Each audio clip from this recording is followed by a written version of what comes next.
এমন একটা উপাদান যে আপনার যদি অক্সিজেনও থাকে এবং অ্যাম্পল হিটও যদি থাকে, তাও আপনার যে সেখান থেকে যে একটা সফল অগ্নিকাণ্ডের ঘটনা ঘটবে এরকম কিন্তু না। সেখানে অবশ্যই আপনার দাহ্য বস্তু থাকতে হবে। দাহ্য বস্তু এখন বিভিন্ন রকম হতে পারে। সেই দাহ্য বস্তুর প্রকারভেদ সম্পর্কে যদি আমরা বলতে চাই, তাহলে আমরা প্রজ্বলনের উপর ভিত্তি করে দাহ্য বস্তুকে ভাগ করি হলো 3 প্রকার। প্রজ্বলনের উপর ভিত্তি করে দাহ্য বস্তু হলো 3 প্রকার। একটা হলো tinder fuel, kindling fuel, bulk fuel. Bulk fuel আর বাল্ক ফুয়েল। তাহলে আবার আবার একটু মনে মনে একটু বলে নিই। প্রজ্বলনের উপর ভিত্তি করে দাহ্য বস্তু 3 প্রকার: টিন্ডার, কিনলিং এবং বাল্ক। এই যে প্রজ্বলনটা অ্যাকচুয়ালি এই যে আপনার বিভাজনটা ডিস্টিংগুইশ করেছি আমরা, এই ডিস্টিংগুইশের ভিতরে আমরা এটা করেছি হলো আহ এটা হলো পদার্থের অবস্থার উপরে ভিত্তি করে নয়, অথবা অন্য কোনো উপর ভিত্তি করে নয়। আমরা এই ডিস্টিংগুইশটা করেছি হলো আমাদের যে টেম্পারেচার প্রয়োজন সেটার উপরে। যেমন ধরেন আপনি যে রুমে রয়েছেন সেখানে অনেক কিছুই রয়েছে। কথার কথা একটা কাঠ রয়েছে। দাহ্য বস্তুর কথা যদি বলি, আপনি দেখবেন, খেয়াল করে দেখেন আশেপাশে কাঠ থাকতে পারে, প্লাস্টিক থাকতে পারে, টেলিভিশন থাকতে পারে, আবার কাপড় থাকতে পারে। তো আবার জানালার কার্টেন আছে, এরকম থাকতে পারে। তো আপনার জানালার পর্দা একদিক একটা টেম্পারেচারে জ্বলবে, আর আপনি যে চেয়ারে বসে রয়েছেন সেটা যদি প্লাস্টিকের হয় সেটা এক এক টেম্পারেচার জ্বলবে, আবার কাঠটা একটা টেম্পারেচার জ্বলবে। তো এই তিনটা জ্বলবে। জাস্ট আমি তিনটাকে উদাহরণ ধরছি। তো এই তিনটা দেখেন যে 3 প্রকার, মানে 3টা বিশেষ তাপমাত্রা চলছে। তো এরকম তো শত শত আপনার শত শত বলতে গেলে হাজার হাজার দাহ্য পদার্থ রয়েছে। এগুলো তাপমাত্রা ডিফারেন্ট। তো এই যে তাপমাত্রায় তারা যে জ্বলবে, এই জ্বলার যে টেম্পারেচারটা, এটা একটা রেঞ্জের ভিতর ধরে আমরা 3টা ভাগে ভাগ করেছি: টেন্ডার, কিনলিং ফুয়েল এবং বাল্ক ফুয়েল। আচ্ছা, আমরা পরের স্লাইডে দেখি যে টেন্ডার ফুয়েল বলতে আমরা কি বুঝি, কিনলিং ফুয়েল এবং বাল্ক ফুয়েল হতে। টেন্ডার ফুয়েল হলো যে সকল দাহ্য বস্তু 0 থেকে 73 ডিগ্রি সেন্টিগ্রেড তাপমাত্রার ভিতরে জ্বলবে, তাকে বলবো আমরা টেন্ডার ফুয়েল। যেমন ধরেন পেট্রোল, ডিজেল, কেরোসিন, পাট তুলা ইত্যাদি। আর কিনলিং ফুয়েল হলো 74 থেকে 150 ডিগ্রি সেলসিয়াস তাপমাত্রায় যেগুলো জ্বলবে সেগুলোকে আমরা কিনলিং ফুয়েল বলি। যেমন ধরুন কাগজ, পাতলা কাঠ, খড়, পাটখড়ি ইত্যাদি। আর বাল্ক ফুয়েল হলো 150 ডিগ্রি সেন্টিগ্রেডের উপরে যদি হয়, যেমন মোটা কাঠ, বাঁশ, কাঠের গুঁড়ি, এরকম। তো এই যে বললাম যে এটা আসলে প্রজ্বলনের উপর ভিত্তি করে, মানে অ্যাকচুয়ালি আমার কি পরিমাণ টেম্পারেচার লাগছে একটা দাহ্য বস্তুকে জ্বলানোর জন্য। তো এই দাহ্য বস্তুতে সফল অগ্নিকাণ্ড হওয়ার জন্য যে তাপমাত্রাটা, সেটার জাস্ট একটা রেঞ্জ। এই রেঞ্জের ভিতর পড়লে এটাকে টেন্ডার কিনলি, টেন্ডার ফুয়েল বলবে। ওইখান আরেকটার ভিতরে কিনলি, আরেকটার ভিতরে বাল্ব। তো এই রেঞ্জের উপর ভিত্তি করে, মানে প্রজ্বলনের যে বিভাজনটা, যে তাপমাত্রার প্রয়োজন, এটার উপর ভিত্তি করে 3 ভাগে আমরা ফুয়েলকে, মানে দাহ্য বস্তুকে আমরা বিভক্ত করেছি: টেন্ডার, কিনলিং এবং বাল্ব ফুয়েল। তো এই স্লাইডটা একটু ভালো করে খেয়াল করেন, কারণ দেখা যায় যে পরীক্ষায় এখান থেকে কিন্তু কোশ্চেন আসছে যে টেন্ডার ফুয়েলের তাপমাত্রা কতটুকু, কিনলিং ফুয়েলের তাপমাত্রা কতটুকু, বাল্ব ফুয়েলের তাপমাত্রা কতটুকু। তাহলে টেন্ডার ফুয়েলের তাপমাত্রা হলো 0 থেকে 73 ডিগ্রি সেন্টিগ্রেড।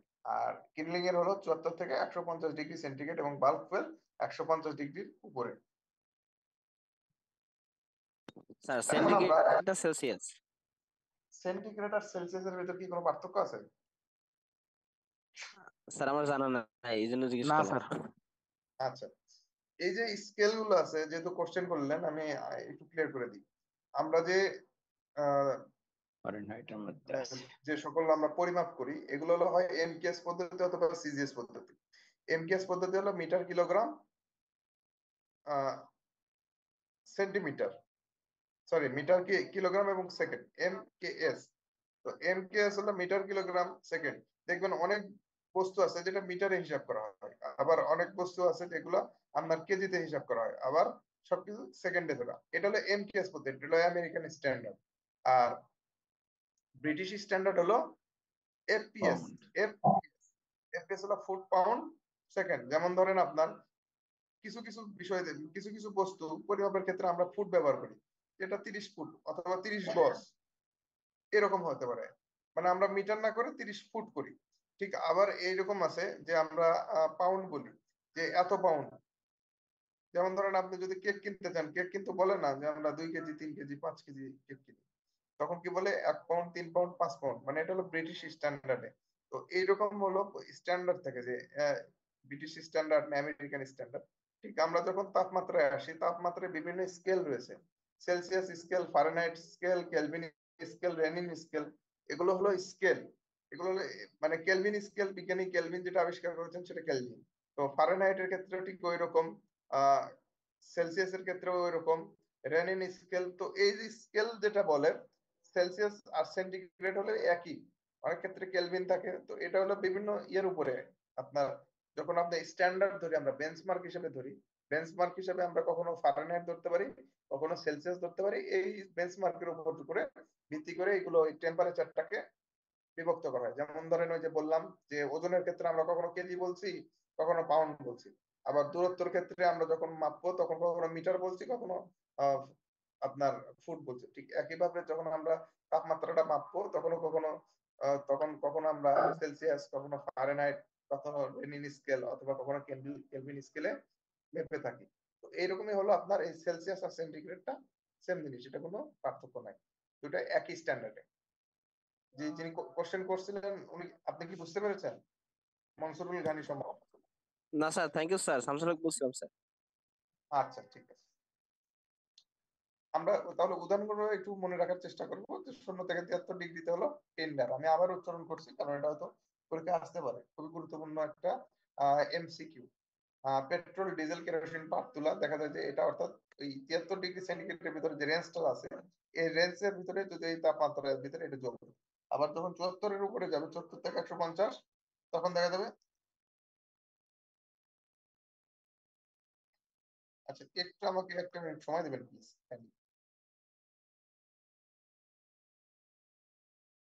মনসুরুল গনি। এরপরে আমরা আসি যে আকারের উপর ভিত্তি করে। আকার হলো আমরা পৃথিবীতে যে ধরনের আপনার সাধারণত দেখি আর কি, যে বস্তুগুলো, পদার্থকে আমরা 3 ভাগে ভাগ করি দেখতে গেলে ইন জেনারেল। এটা নিয়ে কেউ যদি কোশ্চেন রাইজ করেন তাহলে ওই কোশ্চেনের অ্যান্সার আমার কাছে আছে। যদি বলেন যে স্যার এটা 3 ধরনের না 4 ধরনের, তার সাথে আমি পরের দিকে আলোচনা করব। আপনি আপাতত এটা বোঝার চেষ্টা করবেন। সেটা হলো আকারের উপর ভিত্তি করে 3 ভাগে ভাগ করা হয়েছে। একটা কঠিন বস্তু, দাহ্য বস্তু, তরল দাহ্য বস্তু এবং আপনার গ্যাসীয় দাহ্য বস্তু। তো কঠিন দাহ্য বস্তু খুব ইজি, যেগুলো আমরা সাধারণত যে পদার্থগুলো পৃথিবীতে দেখি ইন জেনারেল হলো 3টা: কঠিন, তরল, গ্যাসীয়। কঠিন হলো, উদাহরণ হলো আমাদের যদি আশেপাশে আপনি যে রুমে রয়েছেন সেই রুমে যদি চিন্তা ভাবনা করি আমি, তাহলে কঠিন হতে পারে আপনার কাঠের, যদি কোনো ফার্নিচার থাকে, প্লাস্টিকের ফার্নিচার থাকে, তাহলে কাঠ, প্লাস্টিক, বা আপনার যে কাপড়টা রয়েছে, ফেব্রিক্সটা যেটা রয়েছে, সেই ফেব্রিক্স যেটা আপনি পরিধান করে আছেন সেটা কঠিন দাহ্য বস্তু। আর তরল দাহ্য বস্তু তো সাধারণত পেট্রোল, ডিজেল, অকটেন, এগুলো হলো তরল। আর গ্যাসীয় দাহ্য বস্তু হলো hydrogen, propane, methane, propane, acetylene, এগুলো এগুলো হলো আপনার গ্যাসীয় দাহ্য বস্তু। আচ্ছা এখন বিষয়টা হলো যে গ্যাসীয় দাহ্য বস্তু হাইড্রোজেন, মিথেন, প্রোপেন, অ্যাসিটিলিন। আচ্ছা বলেন তো, এই যে সিলিন্ডারের যে গ্যাসগুলো আছে, সিলিন্ডারের গ্যাস আর লাইনের গ্যাস, দুটো কি সেম জিনিস? না, সিলিন্ডার হচ্ছে মিথেন গ্যাস। আচ্ছা, সিলিন্ডার একটা methane gas. LP gas sir. সিলিন্ডারে এলপিজি, আর ওইটা হচ্ছে মিথেন লাইনারটা। লাইনারটা মিথেন, গুড। মিথেনেরটা, লাইনারটা হলো মিথেন গ্যাস, আর সিলিন্ডারটা হলো এলপিজি, গুড। আচ্ছা এখন বিষয়টা হলো আপনার এই যে এলপিজি গ্যাস আর এই এলপিজি গ্যাসের মূল উপাদানটা কি?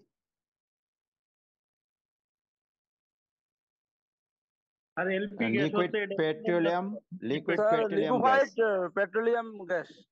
Liquid liquid petroleum gas. Liquefied petroleum gas তো বুঝলাম, তো লিকুইফাইড পেট্রোলিয়াম গ্যাস তো অনেক। স্যার এখানেও 60%-এর উপরে মিথেন থাকে, বা 60%-এর মতো মিথেন থাকে সিলিন্ডারে।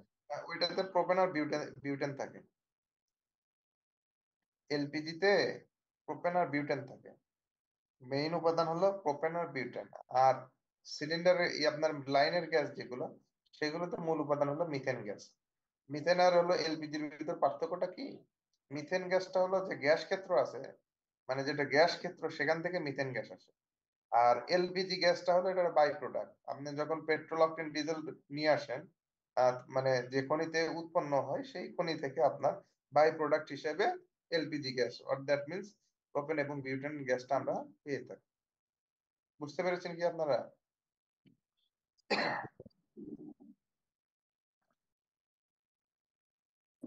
মিথেন গ্যাসটাকে কি পরিশোধিত হয়ে পরে এলপিজি হয় নাকি? স্যার তার বুঝি না। মানে কি স্যার তার মানে কি বলতে চাচ্ছেন যে মিথেন গ্যাসটা কোনো পরিশোধন হয় না, ডিরেক্ট আসে, আর এলপিজি গ্যাসটা পরিশোধন হয়ে যে গ্যাসটা হয় পেট্রোল হ্যাঁ, ওই বা ডিজেল পরিশোধন না, আমি বলি আপনার জি স্যার এটা ধরেন কি স্যার পেট্রোল ডিজেলের খনির সাথে এটা হচ্ছে স্যার এই যে গুড এলপিজি গুড, গ্যাসটা পাওয়া যায় এক্সট্রা করে? হ্যাঁ হ্যাঁ, এই যে এটা লাবিব হোসেন যেটা বলছেন এটা ঠিক, যেটা খনির সাথে যখন আপনার বাই প্রোডাক্ট হিসেবে এলপিজিটা পাওয়া যায়। বুঝতে পারছেন কি সবাই? মিথেন গ্যাসটা সরাসরি আপনার খনি থেকে পাইলেন, এটা হলো স্যার আমার গ্যাসেরই একটা খনি। জিনিস জানার ছিল স্যার।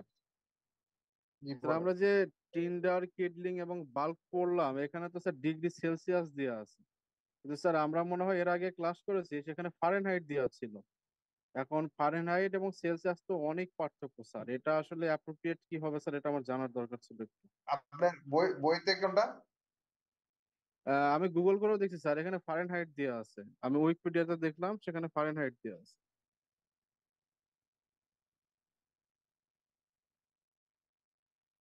স্যার আমাদের ইয়েতে ফায়ারের বই ফারেনহাইট দিয়ে স্যার দেওয়া হচ্ছে আপনার বইতে, সেলসিয়াসে ইয়েতে দেয়া আছে। বইতে? স্যার বইতে ফারেনহাইট দেওয়া। ও আচ্ছা আচ্ছা আচ্ছা। এটা তাহলে ওইটা বইতে ফারেনহাইটই হবে এটা। তাহলে আমার প্রেজেন্টেশন ওই ওই ইয়েতে আমার আসছে, কি বলে আপনার একটু সংশোধন করতে হবে ওটা, সেলসিয়াস না ওটা, তাহলে আমি ফারেনহাইটে নিয়ে আসবো। ঠিক আছে, আমারও একটু সন্দেহ লাগছিল যে এটা হয়তো এরকম হবে।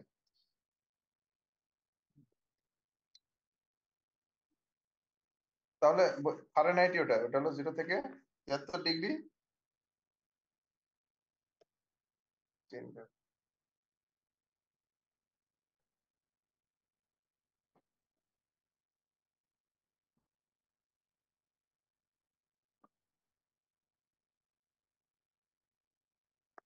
আচ্ছা,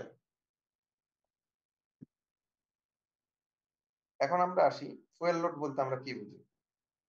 ফুয়েল লোডটা হলো আপনার যে পরিমাণ ধরেন আপনার রুমের ভিতরে যে পরিমাণ টোটাল দাহ্য বস্তু রয়েছে, সেই দাহ্য বস্তুর যে শক্তিটা, অর্থাৎ দাহ্য বস্তুটা যদি অগ্নিকাণ্ড হয় তাহলে যে পরিমাণ আমরা শক্তি পাবো, সেটা তাপ আকারে হতে পারে, আলো আকারে হতে পারে, সেটাকে ওই দাহ্য বস্তুর ফুয়েল লোড বলে। অর্থাৎ জ্বালানির যে পরিমাণটা, সম্ভাব্য শক্তির যে প্রতিচ্ছবি, সেটাকে বলে হলো ফুয়েল লোড। তো এটা হলো, এটার উপরে নির্ভর করে যে আপনার যে অগ্নিকাণ্ড ঘটেছে সেই অগ্নিকাণ্ডটা কত দ্রুত ছড়িয়ে পড়বে এবং কিরকম ভয়ঙ্কর হতে পারে, এইটা হলো টোটাল নির্ভর করে হলো আপনার এই ফুয়েল লোডের উপর। তো আমি যদি মানে খুব সিম্পলি যদি সিম্পলিফাই করি বিষয়টা, তাহলে বিষয় হলো যে একটা নির্দিষ্ট জায়গায়, অর্থাৎ যে জায়গায় দাহ্য বস্তুগুলো রয়েছে, সেই দাহ্য বস্তুর থেকে কি পরিমাণ অগ্নিকাণ্ড হতে পারে অথবা কি পরিমাণ আমি তাপ পেতে পারি, তো এইটার যে সামগ্রিক পরিমাণ, এই সামগ্রিক পরিমাণকে বলা হলো ফুয়েল লোড। অর্থাৎ হলো যে একটা নির্দিষ্ট এরিয়ার ভিতরে যে আপনার কম্বাস্টিবল ম্যাটেরিয়াল রয়েছে, সেই কম্বাস্টিবল ম্যাটেরিয়াল গুলোকে মধ্যে যে শক্তি রয়েছে, অগ্নিকাণ্ড হওয়ার ফলে যে তাপমাত্রা তৈরি হতে পারে, সেটাকে আমরা বলি হলো ফুয়েল লোড। তো এইটা আমরা সাধারণত প্রকাশ করি হলো ওয়েট হিসেবে, ওয়েট এবং ইউনিট এরিয়া হিসেবে। ইউনিট হলো 1 মিটার স্কোয়ার এরিয়ার ভিতরে, অথবা আপনার 10 কেজি কাঠ রয়েছে, 20 কেজি কাঠ রয়েছে, এইরকম। তো এক্সাম্পল সাধারণত দেখা যায় যে যে বুশ ফায়ার যেগুলো হয়, সেগুলো বুশ ফায়ারের প্রতি ইউনিট এরিয়ার ভিতরে, মানে 1 মিটার স্কোয়ার হতে পারে, অথবা আহ যদি আমরা প্রকাশ করি আর কি একটা নির্দিষ্ট বর্গাকারের ভিতরে, তো সেখানে বুশ ফায়ারের ক্ষেত্রে ওইখানে থাকে হলো 20 টন কাঠ থাকে। বুশ ফায়ার মানে আমরা বুঝি না ওয়াইল্ড ফায়ার, কিছুদিন আগে ক্যালিফোর্নিয়ার যেটা হলো,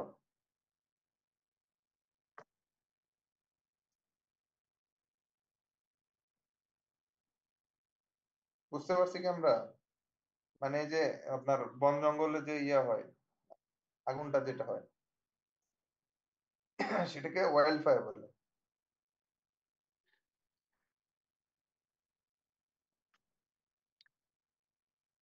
আচ্ছা, এখন আমরা আসি, দেখা যায় যে এই যে দেখেন একটা বুশ ফায়ার, টোটাল একটা নির্দিষ্ট এরিয়ার ভিতরে দেখা যাচ্ছে যে আমার ওয়াইল্ড ফায়ার হয়েছে। সেই ওয়াইল্ড ফায়ারে এই এরিয়া হলো একটা নির্দিষ্ট এরিয়ার ভিতরে আমরা প্রায় যে টোটাল যে দাহ্য বস্তুটা পাই, সেই দাহ্য বস্তুর পরিমাণটাকে আমরা বলি ফুয়েল লোড। দাহ্য বস্তু মানে ফুয়েল, সেটার যে লোড থাকে সেটাকে আমরা বলি ফুয়েল লোড। এখন আমি আসি ফুয়েল লোড গুলো সাধারণত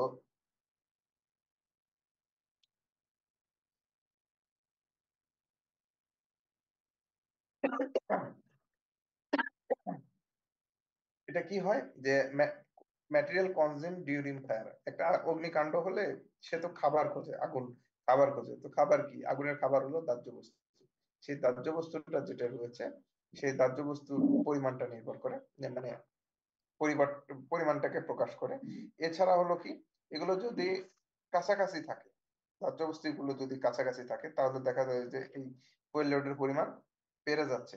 আর যেমন ধরেন স্বাভাবিকভাবে যদি ধরি, যেমন ধরেন আপনার ফার্নিচার অথবা ঘরের সামগ্রীগুলো এরকম হতে পারে, স্টোর রুমে যেগুলো আমরা যেভাবে রাখি সেটা হতে পারে। এছাড়াও যে যত আপনার দাহ্য উপাদান রয়েছে, যে র ম্যাটেরিয়াল গুলো, সেগুলো আমরা ফুয়েল লোড হিসেবে গণ্য হবে। এখন আমাদের এই ফুয়েল লোডটা কেন গুরুত্বপূর্ণ সেটা নিয়ে আমরা আলোচনা করি। এটার উপরে আলোচনা করি। সেটা হলো, যেমন ধরেন আপনার চিন্তা ভাবনা করে না, আপনার রুমে অগ্নিকাণ্ড হয়েছে, মানে আগুন ধরেছে। আগুন ধরার পরে আপনার এখন সেখান থেকে আপনি কি ডিসিশন নিতে পারেন? যদি আপনার আহ মানে বিল্ডিংই বলি, টোটাল যে ফ্লোরের কথা বলি, সেই ফ্লোরে যদি আপনার দাহ্য বস্তুর পরিমাণ থাকে বেশি, তাহলে দাহ্য বস্তুর যদি পরিমাণ বেশি থাকে, তাহলে আমার সেক্ষেত্রে দুর্ঘটনাটা অনেকক্ষণ মানে অগ্নিকাণ্ডটা অনেকক্ষণ ব্যাপী, মানে ব্যাপ্তিটা অনেক বেড়ে যাবে। এবং সেক্ষেত্রে আমার প্রতিরোধের ব্যবস্থাগুলো, কি ধরনের প্রতিরোধ ব্যবস্থা, সেটার ব্যাপারে আমরা ডিসিশন নিতে পারবো। এছাড়াও মানে টোটাল এক কথায় যদি বলি, যে ফুয়েল লোডটা আমাদের জানার দরকার, কারণ আমরা ডিসিশন নিতে পারবো যে আমার কি ধরনের ডিসিশন নেওয়া দরকার এটার প্রিভেনশনের ক্ষেত্রে। সাউন্ড আসতেছে। ডিসিশনের ক্ষেত্রে যেমন ধরেন আমার প্রতিরোধ ব্যবস্থা হতে পারে, আমার যদি দাহ্য বস্তুর পরিমাণ যদি এক এক জায়গায় বিভিন্ন বা স্ক্যাটারলি থাকে অথবা অন্য জায়গায় থাকে, তাহলে এছাড়াও আমি কি করতে পারি, আমার যে টোটাল যে প্রিভেনশন সিস্টেমটা, মানে ফিক্সড ইনস্টলেশন আমি তো কি করব এটা ব্যাপারে আমি ডিসিশন নিতে পারি। যেমন আমি ওখানে হাইডেন করব, হোজ ডিল করবো, না অন্য কিছু করবো সেটা। এছাড়াও আমরা কি করতে পারবো, আমরা পার্টিশন অথবা যে ফায়ার রেটেড ওয়ালের কথা আছে, সেটা আমরা নিয়ে আমরা ডিসিশন নিতে পারবো। যেমন ধরেন আমার প্রয়োজন হলো যে আমার এই বিল্ডিং এর সরি এই ফ্লোরের উত্তর পাশে যে দাহ্য বস্তু অনেক বেশি রাখছি, তাহলে যদি কোনো দুর্ঘটনা হয় ওইটুকু অংশের ভিতরে যেন ঘটে, এটা যেন বাইরের দিকে না আসে। তখন আমি ফায়ার রেটেড ওয়াল দিয়ে দিলাম। এখন এটা ফায়ার রেটেড ওয়াল 1 ঘন্টার দিব, 2 ঘন্টার দিব, না 4 ঘন্টার দিব, এটা ওই আপনার যদি ফুয়েল লোড বেশি থাকে অথবা ফুয়েল লোডের যে ক্যারেক্টার যে রয়েছে সেটার উপর ভিত্তি করে আমরা ডিসিশন নিতে পারবো। এছাড়াও ডিসিশন ধরেন আর একটা বিষয়টা হলো কি, যখন কোনো দুর্ঘটনা ঘটে, দুর্ঘটনা ঘটার পরে আমরা গিয়ে জানতে চাই যে আসলে কি রয়েছে এর ভিতরে, কি পরিমাণ ঝুট রয়েছে নাকি শুধু ফার্নিচার রয়েছে। তো এর উপরে নির্ভর করে কি হয়, আমরা মানে অ্যাজাম্পশন করতে পারি, অ্যাজিউম করতে পারি যে এই দুর্ঘটনাটা কতটুকু পর্যন্ত বিকশিত হতে পারে, অথবা কি পরিমাণ সময় লাগতে পারে, অথবা আপনার যদি দেখা যায় যে অনেক বেশি টেম্পারেচার রেডিয়েটেড এইরকম যদি যদি আমাদের কোনো দাহ্য বস্তু হয়, সেক্ষেত্রে কি হবে, পাশের বিল্ডিং এও হয়তো আপনার এই অগ্নিকাণ্ড বিস্তার লাভ করবে। তো সে ব্যাপারে আমরা ডিসিশন নিতে পারি ফুয়েল কি লোড রয়েছে, মানে কি ফুয়েল আছে সেটার উপরে। এছাড়া ধরেন তাৎক্ষণিকভাবে অন্যান্য ডিসিশন নেওয়া যে কিভাবে আমরা এক্সটিংগুইশ করতে পারি ফায়ারটা।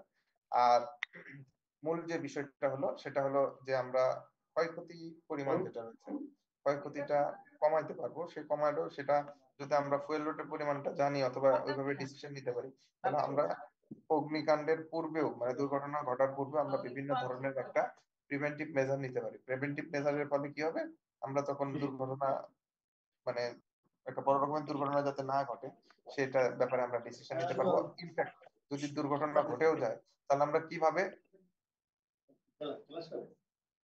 দুর্ঘটনা যদি দুর্ঘটনা যদি ঘটেও যায়, তাহলে আমরা কিভাবে খুব দ্রুত এই অগ্নি নির্বাপনটা করতে পারবো, এ ব্যাপারে কিন্তু আমরা ডিসিশন নিতে পারবো।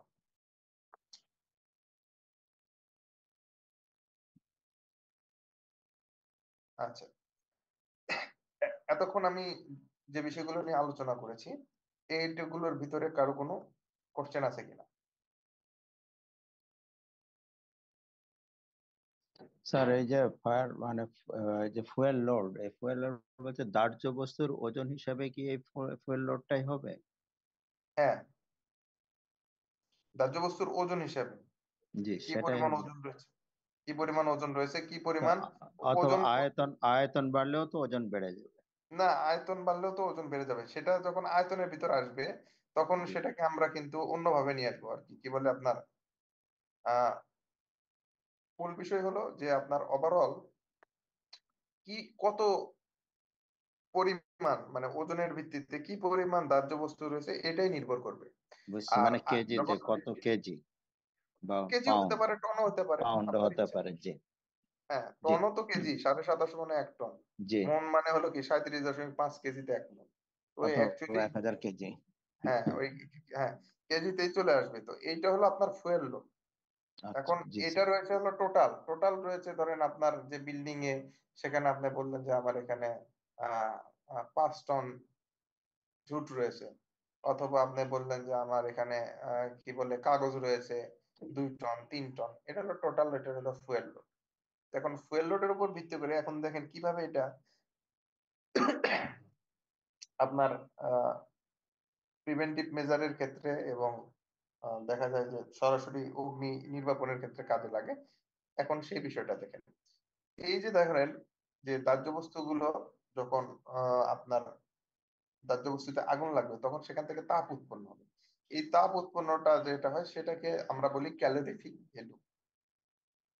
ক্যালোরিফিক ভ্যালু ক্যালোরিফিক ভ্যালু মানে হলো যে আপনার একটা নির্দিষ্ট পরিমাণ, এই নির্দিষ্ট পরিমাণ মানে হলো 1 কেজি। 1 কেজি বস্তুটাকে আপনার আগুনে পোড়ালে কি পরিমাণ তাপ শক্তি উৎপন্ন হবে সেটাকে তার ক্যালোরিফিক ভ্যালু বলে। যেমন ধরেন 1 কেজি ডিজেল পুরালে 45.5 মেগাজুল তাপ শক্তি উৎপন্ন হবে। তো পেট্রোলের ক্ষেত্রে 35.8 মেগাজুল। কথার কথা আমি জানি না আসলে কি। প্লাস্টিক ধরেন, আমি যদি প্লাস্টিক পিভিসির কথা বলি, 1 কেজি পিভিসি পোড়ালে 30 মেগাজুল আপনার তাপ উৎপন্ন হবে। তো এটা আমরা জানলাম। এখন আমরা ধরেন আমার যে ইয়েতে যদি যাই আমি, কোন একটা দুর্ঘটনা ঘটেছে, দুর্ঘটনা ঘটার আগে দুর্ঘটনা ঘটার আগে আমি দেখলাম যে আমার এখানে আমার যে ফ্লোরে ইয়ে রেখেছি, আমি প্লাস্টিক রেখেছি, সেই প্লাস্টিকের পরিমাণ প্লাস্টিকে রেখেছি, আবার আরেকটা ফ্লোরে রেখেছি হলো আপনার ডিজেল। তো তখন আমাদের মানে দুর্ঘটনা যদি ঘটে যায় তখন আমরা ডিসিশন নিতে পারবো কি, যে প্লাস্টিকের calorific value com, that means ওইখানে আমার পানি কম লাগতে পারে না, পানি কম লাগবে যদি আমি এটা এক্সটিংগুইশ করতে চাই। আবার যদি আমার ডিজেল থাকে সেখানে তার 45.5 মেগাজুল, কথার কথাটা ধরেছিলাম 30, এটা 45.5, মানে এটা আরো বেশি তাপমাত্রা উৎপন্ন করবে। দ্যাট মিনস এখানে আরো বেশি পানির প্রয়োজন পড়বে, এক্সট্রা কিছু প্রিভেন্টিভ মেজার নিতে হবে নিজেকে রক্ষা করার জন্য। আবার আপনি যখন এখানে ফিক্সড ইনস্টলেশন করতে যাবেন তখন আপনি কিন্তু ডিসিশন নিতে পারবেন যে আমার এটা কি করতে হয়, যে আমি এখানে কয় ঘন্টা ফায়ার রেটেড স্টোর রাখতে পারি, অথবা আমার প্রয়োজন অনুসারে আমি কি মানে কি ফিক্সড ইনস্টলেশন এখানে ইনস্টল করব, এই ব্যাপারে আপনি তখন ডিসিশন নিতে পারবেন। এখন মেগাজুলের বিষয়টা কি? মেগাজুল মানে হলো 10 লক্ষ জুল। ওই যে 1000 জুলে হলো 1 কিলো জুল, 1000 কিলো জুলে হলো 1 মেগাজুল। তো এটা হলো সাধারণত ক্যালোরিফিক ভ্যালুটা মেগাজুলে প্রকাশ করা হয়, মানে অনেক বেশি হয় তো তাপমাত্রা, এই জন্য এটা মেগা জুলে প্রকাশ করা হয়। আর এমনিতেই তাপ ধারণ ক্ষমতাকে জুল আকারে প্রকাশ করা হয়, এককটা হলো জুল। এখন ক্যালোরি বলতে কি বোঝায় আর আপেক্ষিক তাপ ধারণ ক্ষমতাটা আমরা বোঝাচ্ছি। কারো কোনো কোশ্চেন আছে কিনা এটুকুর ভিতরে? স্যার স্যার দাহ্য জি স্যার। বস্তুর উপর তো তাপমাত্রা নির্ভর করে, তাই না? জি।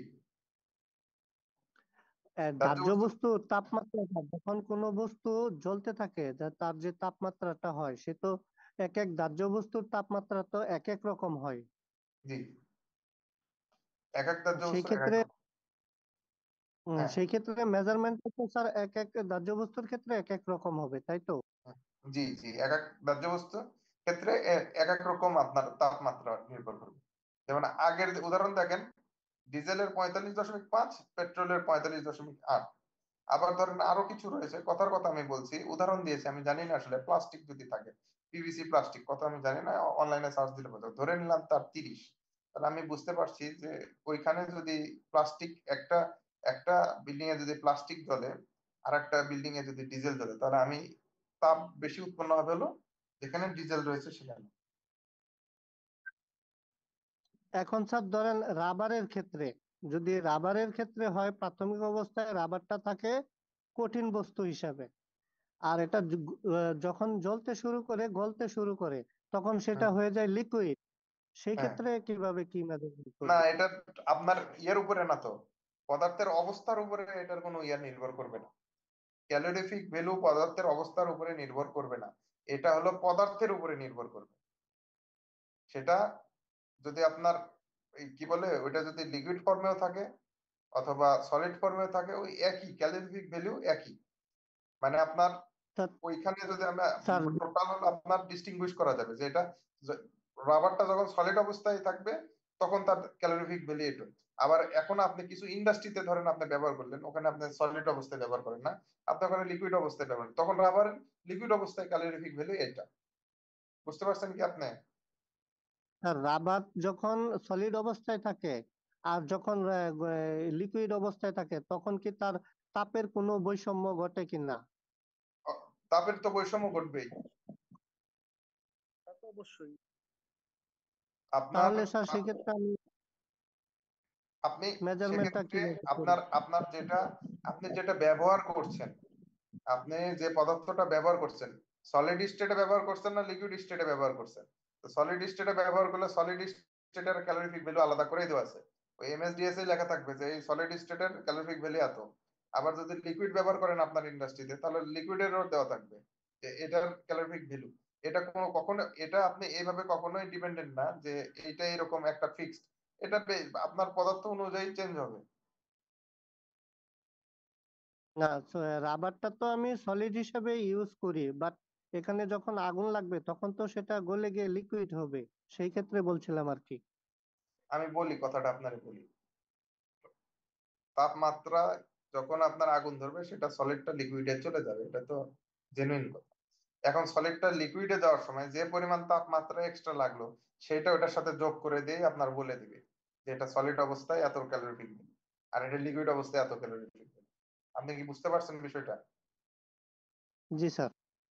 আচ্ছা আচ্ছা, এখন আমরা মেগাজুলের বিষয়টা নিয়ে আলোচনা করেছি। এখন আমরা ক্যালোরি বলতে কি বুঝি? ক্যালোরি হলো আপনার সাধারণত যেটা বোঝায় সেটা হলো এক 1 গ্রাম পানিকে 1 ডিগ্রি সেন্টিগ্রেড তাপমাত্রা উঠাতে যে পরিমাণ আহ তাপের প্রয়োজন হয় তাকে ক্যালোরি বলে। যেমন ধরেন আমি যদি 50 গ্রাম পানি নিই, কথার কথা, 50 গ্রাম পানি থেকে আমার তাপমাত্রা ছিল 40 ডিগ্রি, ধরে নিলাম। তো 50 গ্রাম পানির তাপমাত্রা 40 ডিগ্রি ছিল, ঠিক একই। এখন 50 গ্রাম পানির তাপমাত্রা আমি 1 ডিগ্রি বাড়ায় দিই, 1 ডিগ্রি, তখন ওইটা 1 ডিগ্রি বাড়াইতে এক্সট্রা আমার 4.18 জুল তাপের মানে শক্তি প্রয়োজন পড়বে। অর্থাৎ আমার একক এক 1 গ্রাম পানিকে, অথবা আমি কি বলবো যে 1 কেজি পানিকে যদি আমি 1 ডিগ্রি তুলতে যাই, উপরে তুলতে যাই, মানে তাপমাত্রা বাড়াইতে যাই, তাহলে আমার ওইটা 1 গ্রামের ক্ষেত্রে 1 ক্যালোরি, আর 1 কেজির ক্ষেত্রে এক 1000 ক্যালোরি আমার ওই তাপ শক্তিটা ব্যবহার করতে হবে। বুঝতে পারছি কি আমরা?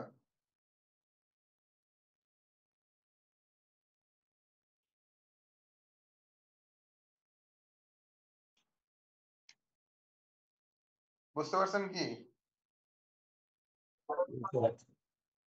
আচ্ছা, এরপরে আমরা আসি, ওই যে বললাম না ক্যালোরি হিসেবে করে, আবার ওই যে বিটিইউ করে, ব্রিটিশ থার্মাল ইউনিট, যে দেখা যায় যে ক্যালোরি হিসেবে না করে ব্রিটিশ থার্মাল, বিটিইউ বলে, BTU, British thermal unit. British thermal ইউনিটটা হলো 1 পাউন্ড পানিকে যখন 1 ডিগ্রি ফারেনহাইট তাপমাত্রা ওঠাতে অতিরিক্ত তাপমাত্রার প্রয়োজন পড়ে সেটাকে 1 বিটিইউ বলে। মানে ওইখানে হলো ক্যালোরির ক্ষেত্রে 1 কেজি পানিকে 1 ডিগ্রি সেন্টিগ্রেড তাপমাত্রা বাড়ানোর জন্য যে তাপমাত্রা সেটাকে 1 কিলো ক্যালোরি বলে। আর এইখানে 1 পাউন্ড পানিকে 1 ডিগ্রি সেন্টিগ্রেড তাপমাত্রা তোলার জন্য ওইটাকে বলে 1 বিটিইউ, ব্রিটিশ থার্মাল ইউনিট। আর 1 বিটিইউ মানে হলো 252 ক্যালোরি। যেমন ধরেন 1 পাউন্ডের কথা বলি না আমরা, 1 পাউন্ড মানে কত গ্রাম বলেন তো? সম্ভবত 453 গ্রাম 1 পাউন্ড মানে।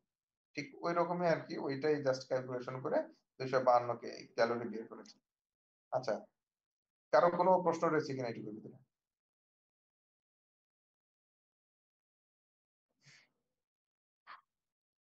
স্যার, 1 পাউন্ড সমান কত বললেন? 1 পাউন্ড মানে 453 গ্রাম সম্ভবত।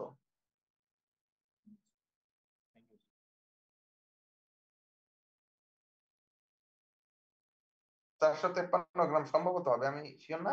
একটু সার্চ দিয়ে দেখেন, সার্চ দিয়ে দেখলেই বুঝতে পারবেন আর কি। 1 পাউন্ড মানে 453 গ্রাম। আচ্ছা, এখন আমরা আসি, ছোট্ট একটা অঙ্ক আছে, সেটা হলো আহ দেখা যাক যে 4.5 কেজি ফুয়েল সম্পূর্ণ পুড়ে গেছে কোন একটা অগ্নিকাণ্ডে। সেখানে তাপ উৎপন্ন হয়েছে 1,80,000 কিলো জুল। তাহলে এই দাহ্য বস্তুর ফুয়েল লোড কত? ফুয়েল লোডটা হলো তাহলে আমার মোট মোট তাপমাত্রা উৎপন্ন হয়েছে কত? 1,80,000 কিলো জুল। সেটাকে আমি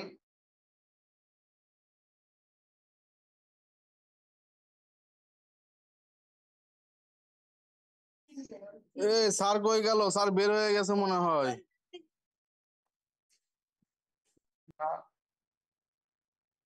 অজানা দ্রব্যাদি মানে কি ছিল সেটা আমরা বের করতে পারবো। ওভারঅল টোটাল আমরা এটা ক্যালকুলেশন করে বের করতে পারি। আচ্ছা, এখন আমি আসি ফায়ার লোড বলতে আমরা কি বুঝি। ফায়ার লোডটা হলো, ফুয়েল লোড হলো ওভারঅল পুরো বিল্ডিং এর, আর ফায়ার লোড হলো 1 বর্গ মিটার, 1 মিটার স্কয়ার এরিয়ার ভিতরে যে পরিমাণ আপনার দাহ্য বস্তু থাকে তাকে বলে সেটা ফায়ার লোড। এখন ফায়ার লোড যদি আমরা জানি, তাহলে আমাদের হয় কি, আমাদের যে অগ্নি দুর্ঘটনার ক্ষেত্রে আমরা খুব দ্রুত আমরা এটা নির্বাপন করতে পারি এবং সঠিক পদ্ধতি আমরা গ্রহণ করতে পারি। আমরা দেখবেন যে অনেক ক্ষেত্রে ইন্সপেকশন যাওয়ার ক্ষেত্রে আমরা বলি যে ফায়ার লোড বেশি। তার মানে হলো আপনার ওই দেখা যায় যে নির্দিষ্ট এরিয়ার ভিতরে আপনার প্রতি বর্গ মিটারে যে পরিমাণ আপনার দাহ্য বস্তু রাখার কথা তার চেয়ে অনেক বেশি দাহ্য বস্তু রেখে ফেলেছে। যেমন থাকার কথা 8 কেজি, আপনি রাখছেন 10 কেজি 15 কেজি করে। তখন আমরা বলি যে ফায়ার লোড কমাইতে হবে, আপনার ফায়ার লোড কমাইতে হবে। আর এই ফায়ার লোডটা আপনার আমরা যেটা করতে পারি সেটা হলো যে আমরা ফায়ার লোডটা ক্যালকুলেশন করতে পারি। Fire load calculation, fuel load fire load calculation খুবই মানে একটা মজার একটা ক্লাস। আপনাদেরকে মোটামুটি যেটা দেওয়া হচ্ছে সেটা হলো আমাদের থিওরিটিক্যাল জ্ঞানটা দেওয়া হচ্ছে। এটার একটা প্র্যাকটিক্যাল জ্ঞান রয়েছে যেটা যদি পিজিডি যদি কেউ করেন সেক্ষেত্রে পাবেন। সেটা হলো যে ধরেন আমি আপনার বিল্ডিং যদি ঠিকভাবে তথ্য থাকে আপনার বিল্ডিং এর, তাহলে আমার কি পরিমাণ পানি লাগবে সেটা দিয়ে কিন্তু আমি বের করতে পারবো, অগ্নি নির্বাপন করতে পারবো। যেমন ধরেন আপনার আহ, যে বিল্ডিং রয়েছে অথবা যে প্রিমিসেস স্টোর রুম রয়েছে, সেখানে বললেন যে আমার এখানে 2 লক্ষ ক্যালোরিফিক ভ্যালু, সরি 2 লক্ষ আমার মেগা জুলের ইয়ে আছে, তাপ তাপ ধারণ ক্ষমতার দ্রব্যাদি রয়েছে। অথবা আপনি দিলেন যে আমার এখানকার ফায়ার লোড হলো এত কেজি, প্রতি বর্গ মিটারে এত কেজি। তখন আমরা ক্যালকুলেশন বের করতে পারি। সেই ক্যালকুলেশনের সাথে সাথে ক্যালকুলেশন করে যদি আপনি এক্সাক্ট তথ্য দিতে পারেন, তাহলে কি হবে, আমার কত লিটার পানি লাগবে সেটা আমি বের করে ফেলবো। 10,000 লিটার, 12,000 লিটার, এটা বের করতে পারবো, খুব ইজিলি বের করা যায়। ইজিলি কিভাবে, আমি একটু আপনাদেরকে ধারণা দিই। সেটা হলো আপেক্ষিক তাপ ধারণ ক্ষমতা শব্দটার সাথে পরিচিত কিনা জানি না। আপেক্ষিক তাপ ধারণ ক্ষমতা হলো পানির 1 কেজি পানিকে তাকে বাষ্পীভূত করার জন্য আমার যে পরিমাণ তাপের প্রয়োজন সেটাকে বলে হলো পানির আপেক্ষিক তাপ ধারণ ক্ষমতা। এই তাপ ধারণ ক্ষমতা হলো 4200 joule per KG per kelvin. এই 4200 joule per KG per kelvin যদি আমি জানি, তাহলে আপনার ওই বর্গ মিটারে ধরেন আপনার কথা 1 লক্ষ মানে আপনি যে ফায়ার লোড আছে সেই ফায়ার লোডটা বলবেন, অথবা টোটাল ফুয়েল লোডও বলতে পারবেন। তো এইটা যে কোনো একটা যদি আমাদেরকে বলেন, তাহলে হবে কি, আমরা তখন সাথে সাথে এটা ক্যালকুলেশন করে ভ্যালু করতে পারি যে হ্যাঁ এটার ক্যালোরিফিক ভ্যালু এত। তাহলে ক্যালোরিফিক ভ্যালু যদি এত হয়, তাহলে এর তাপমাত্রা এত ডিগ্রি হবে। তাহলে এই তাপমাত্রাটাকে আমার টোটাল মিটিগেট করার জন্য আমার পানির প্রয়োজন পড়বে এত লিটার। এটা খুব ইজিলি করা যায়। এটা আরেকটা ক্লাস হইলে তখন এটাকে ওইটার সাথে আপনার কানেক্টেড করা যায়। তো এটা পিজিডি তে শেখানো হয় যে কিভাবে আপনি এটা ক্যালকুলেট করতে পারবেন কোথাও যদি অগ্নি দুর্ঘটনা ঘটে, অথবা আপনি যে ইন্ডাস্ট্রিতে জব করেন সেই ইন্ডাস্ট্রিতে আপনার টোটাল ফুয়েল লোড থাকলো, তাহলে আপনার যে রিজার্ভার তো রয়েছে, সেখানে তো রিজার্ভারের কথা বলা আছে 75 মিনিট 50 মিনিট, আপনার টেবিল 4.4.1 এত বলেই দিচ্ছে। তো আপনার এতটুকু ফিক্সড ইনস্টলেশন চলতে হবে। এর পাশাপাশি আপনার এতটুকু প্রয়োজন নয়, আপনার কাছে টোটাল একটা মানে টোটাল একটা পিক্টোরিয়াল আপনি প্রেজেন্টেশন রাখতে পারবেন। আপনার জাস্ট একটা দেয়ালের সাথে সেটা দিবেন যে আমার এই জায়গায় এই টোটাল প্রিমিসেস এর এই 3 নাম্বার বিল্ডিং এ যদি আগুন লাগে আমার এত লিটার পানির দরকার, এখানে যদি আগুন লাগে এত, এই প্লান্টে যদি আগুন লাগে তাহলে আমার এত লিটার পানি ব্যবহার করতে হবে। তো এগুলো টোটাল ক্যালকুলেশন করা যায় যদি আপনি ফায়ার লোড ফুয়েল লোডটাকে আমরা যখন আপেক্ষিক ভ্যালু, আপেক্ষিক তাপ ধারণ ক্ষমতা যেটাকে বলে, আপেক্ষিক তাপ ধারণ ক্ষমতার সাথে যখন আমরা কানেক্টেড করে করতে পারি, তখন কিন্তু এটা খুব ইজিলি আমরা বের করতে পারবো। তো ওই কথাটাই বলছে যে আমরা যদি ফায়ার লোডটা আমরা যদি জানি, ফায়ার লোড কি পরিমাণ ফায়ার লোড আছে, টোটাল ফুয়েল লোডটা কত, তাহলে আমরা ওখান থেকে ডিসিশন নিতে পারবো যে আমার কতটুকু পানির প্রয়োজন, এই আগুনটা কতটুকু বিস্তার লাভ করবে এবং আশেপাশের বিল্ডিং গুলোতে এফেক্টেড করবে কিনা। এই টোটাল কিন্তু আপনি একটা একটা টোটাল সামারি কিন্তু আপনার সামনে চলে আসবে। তো এই বিষয়টা ওই মূল কথা যেটা হলো ফুয়েল লোডটা হলো আপনার টোটাল বিল্ডিং এ যে পরিমাণ দাহ্য বস্তু আছে সেটার মানে একদম মোট যোগফলটা। আর ফুয়েল লোড ফায়ার লোডটা হলো যে একটা নির্দিষ্ট আয়তনের ভিতরে 1 মিটার স্কোয়ার হোক 1 ফুট স্কোয়ার হোক, যেভাবে আপনি প্রকাশ করেন আর কি, 1 মিটার স্কোয়ারই প্রকাশ করা হয়। কারণ যে আমাদের কাছে যে টেবিলে ফায়ার লোড গুলো থাকে তারা ওই বিদেশিরা মিটার আকারেই দিছে, এই জন্য আমরা মিটার আকারেই প্রকাশ করতে হয়। 1 বর্গ মিটারের ভিতরে কি পরিমাণ আপনার ইয়ে থাকবে, দাহ্য বস্তু থাকবে, এটার উপর ভিত্তি করে আমরা সেটাকে ফায়ার লোড বলতে পারি। আচ্ছা, ফায়ার লোড হলো যদি ক্যালকুলেশনের ক্ষেত্রে একটা বিল্ডিং এর অংশ, আমরা এই ঝুঁকি এবং সম্ভাব্যতা সম্পর্কে আমরা ধারণা করতে পারবো এবং নিয়ন্ত্রণ করতে পারবো। আর এই আগুনকে কিভাবে প্রভাবিত করতে পারে সেটাও এটার উপরে নির্ভর করে, যেটা বাড়বে কমবে না কি করবে। তো এখন মূল বিষয়টা হলো যে আমরা এই অ্যাসেসমেন্টটা যেটা বলছে, একটা বিল্ডিং এ যখন আমরা অ্যাসেসমেন্ট করি, সেই অ্যাসেসমেন্টের ক্ষেত্রে ফায়ার লোড আর ফুয়েল লোডটা কিভাবে আমাদের এই অ্যাসেসমেন্টের উপরে প্রভাব বিস্তার করে সেটা বলা হয়েছে। যেমন আমরা অ্যাসেসমেন্টটা প্রথমে ফায়ার লোড করবো যে হ্যাঁ ফায়ার লোড বেশি আছে না কম আছে, কমাইতে হবে পাঠাইতে হবে, কত ফায়ার লোড রয়েছে সেটা আমরা রাখলাম। রাখার পরে আমরা দেখলাম যে হ্যাঁ ফায়ার লোডের উপরে ভিত্তি করে আমরা যদি কোনো দুর্ঘটনা ঘটে তো আমরা কোন দিক দিয়ে যাবো, স্টোররুমের পাশ দিয়ে যাবো নাকি আমার যে মেশিনারিজ রাখছি সেই পাশ দিয়ে যাবো, সেটা ব্যাপারে আমরা ডিসিশন নিব। ফায়ার কম্পার্টমেন্টেশন দরকার, মানে আমার ফায়ার কম্পার্টমেন্টেশনটা যদি বলি তাহলে আমি এখানে ফায়ার ড্যাম্পার লাগাবো, আমার যে দেয়ালটা রয়েছে সেটা আমার কয় ঘন্টা রেটেড হবে সে ব্যাপারে আমরা ডিসিশন নিতে পারবো। তারপরে আমার ডিটেকশনের ক্ষেত্রে আমরা ডিসিশন নিতে পারবো। আর ফায়ার ফাইটিং অ্যারেঞ্জমেন্টটা হলো বললাম যেটা আর কি, যে আমার কি পরিমাণ পানি দরকার, কোন দিক দিয়ে অ্যাটাক করবো, কি করবো, এগুলো সব বিষয়ে আমরা তখন একটা টোটাল একটা ডিসিশন আমরা নিতে পারবো। তো এই বিষয়টা যদি আমরা বলি, তো ফায়ার এটা একটা ইংরেজিতে আর কি সংজ্ঞা দেওয়া রয়েছে, ডেফিনেশনটা, যে amount of heat generated when the complete combustion takes place of building of combustible matter present in the building itself আর measured in kilocalorie per metre square. খুব সিম্পল ভাবে যদি আমি বলি যে 1 বর্গ মিটার স্কয়ারের ভিতরে কি পরিমাণ কি পরিমাণ দাহ্য বস্তু রয়েছে এবং দাহ্য বস্তুটাকে যদি আমি মানে পোড়ানো হয় তাহলে কি পরিমাণ তাপমাত্রা উৎপন্ন হবে, এটা কিলো ক্যালোরি মিটার স্কয়ারের মাধ্যমে যে প্রকাশ করা হয় সেটাকে আমরা ফায়ার লোড বলি। ওই যে বললাম যে আমরা রেজিস্ট্যান্সের ক্ষেত্রে টাইপ 1 স্ট্রাকচার, এই স্ট্রাকচার গুলো আপনি বিএনডিসি তে যে পার্থক্য করে দিবেন, টাইপ 1 টাইপ 2 টাইপ 3 টাইপ 4 কি। তো এটার উপরে দেওয়া আছে যে 4 ঘন্টা থাকবে না 3 ঘন্টা না 2 ঘন্টা না 1 ঘন্টা, এটা ওইভাবে আপনার এটা একটা ফায়ার লোডের মূল যে বিষয়টা, যে টোটাল বিল্ডিং আপনার ফায়ার লোড কত। ধরেন আমাদের একটা কম্পার্টমেন্ট ধরলাম এ, আর এখানে ম্যাটেরিয়াল রয়েছে এম, আর প্রতিটা ম্যাটেরিয়ালের একটা ভ্যালু রয়েছে। খুব সিম্পল ব্যাপার, যে ধরেন আপনাদের টোটাল যে কম্পার্টমেন্ট এটার এরিয়া, একটা এরিয়া আছে না, ধরেন আপনার যে compartment 1000 square feet, 1000 square feet এটাকে মিটারে কনভার্ট করে নিয়ে জাস্ট মিটারে কনভার্ট করলাম। এর ভিতরে কি পরিমাণ কম্বাস্টেবল ম্যাটেরিয়াল রয়েছে, কম্বাস্টেবল ম্যাটেরিয়াল কথার কথা রয়েছে 10 কেজি। তো 10 কেজি থাকলে আমার হলো 1000 10,000 কেজি। এই 10,000 কেজিটাকে আমি কি করব, ক্যালোরিটা দিয়ে ক্যালোরি, এখন আমাদের ক্যালোরি তো বিভিন্ন থাকে। কাপড় থাকলে এক ধরনের ক্যালোরি হবে, আবার যদি আমার কাগজ থাকে এক ধরনের ক্যালোরি থাকবে।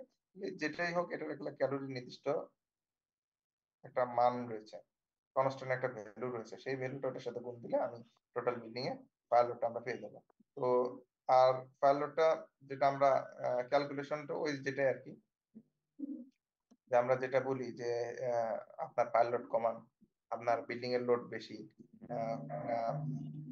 লোড বেশি হয়ে গেছে, কমান অথবা কম আছে, বাড়াইতে পারেন। তো এটা ইন্টারন্যাশনালি আছে যে 2,75,000 কিলো ক্যালোরি যদি থাকে ফায়ার লোড, তাই সেটাকে আমরা লো বলি। আর 75,000 থেকে যদি 5,50,000 হয় সেটাকে মডারেট, আর 5,50,000 উপর হলে সে 11 লক্ষ পর্যন্ত সেটাকে আমরা হাই ফায়ার লোড বলি। তো এই ছিল আজকে ফায়ার লোড ফুয়েল লোডের ক্লাস। কারো কোনো কোশ্চেন থাকলে আমাকে কোশ্চেন করতে পারেন। স্যার আসসালামু আলাইকুম। জি বলুন। স্যার আমাদের কি এই ক্যালকুলেশন গুলো কি আসার সম্ভাবনা আছে পরীক্ষাতে? না, পরীক্ষা আপনাদের ক্যালকুলেশন আসবে না। আচ্ছা, মানে আমাদের এগুলো জানতে হবে যে ফায়ার লোড না আর আপনার, ফুয়েল হ্যাঁ, লোড এগুলো কাকে বলে? না এটা আপনাদের পরীক্ষা আসবে না, আপনারা নিশ্চিন্ত থাকুন। জি স্যার। পরীক্ষা আসবে না, কারণ এটা হলো আপনার আরো আপডেট। যখন এটা হলো আপনাদের তো কোর্সের যে সিলেবাস গুলো ওইভাবেই করা। 6 মাসের কোর্সের জন্য এই সিলেবাস, 1 বছরের কোর্সের জন্য এই সিলেবাস। ওটা 1 বছরে যখন কোর্স করবেন তখন ওটা নিয়ে ক্লাস হবে 2-3টা class. Sir British thermal unit একটু বুঝিয়ে দিতেন। বুঝি না, একটু ক্লিয়ার করবেন কি? ব্রিটিশ থার্মাল ইউনিটটা বুঝিয়ে দিতেন। আচ্ছা, বিটিইউটা হলো ক্যালোরি, হলো 1 কেজি পানির পরিমাণ, 1 কেজি পরিমাণ পানির তাপমাত্রা 1 ডিগ্রি বাড়ালে সেটাকে বলে হলো ক্যালোরি। এটা হলো কেজিটা হলো আমেরিকান। আর যখন আপনি ব্রিটিশে যাবেন, ব্রিটিশটা মাপে হলো যেমন পাউন্ডে। তো পাউন্ড, 1 পাউন্ড যদি ধরেন, তার মানে হলো 453 গ্রাম যদি আমি পানি নিই, সেই পানির তাপমাত্রা 1 ডিগ্রি ফারেনহাইট যদি বাড়ায়, ডিগ্রি না কিন্তু ফারেনহাইট, বাড়ালে তখন সেটাকে বলা হলো ব্রিটিশ থার্মাল ইউনিট। যখন আপনি ব্রিটিশ মানে ব্রিটেনে যাবেন অথবা আমেরিকান ইংল্যান্ডের কোন স্ট্যান্ডার্ড পাবেন, তখন দেখবেন ওটাতে লেখা বিটিইউ। বিটিইউ যদি লেখা থাকে তাহলে আপনি বুঝবেন যে এটা চিন্তা করছে ওরা 1 কেজিতে চিন্তা করে, 1 কেজি এবং 1 ডিগ্রিতে চিন্তা করে। সে 453 গ্রামে চিন্তা করছে, মানে 1 পাউন্ডে চিন্তা করছে, এবং চিন্তা করছে হলো আপনার ফারেনহাইট স্কেলে, সেলসিয়াস স্কেলে। বুঝতে পারছেন কি? জি স্যার। আচ্ছা, আর কারো কোনো কোশ্চেন আছে? ভাই সমস্যা বলে, আপনার বাসায় কি এসি আছে? এসি ক্যালকুলেশন কিন্তু বিটিইউ দিয়ে আসে, বুঝছেন? নেক্সট ক্লাসে আমার সাথে দেখা করেন, এসির ক্যালকুলেশনটা শিখাই দেবনি।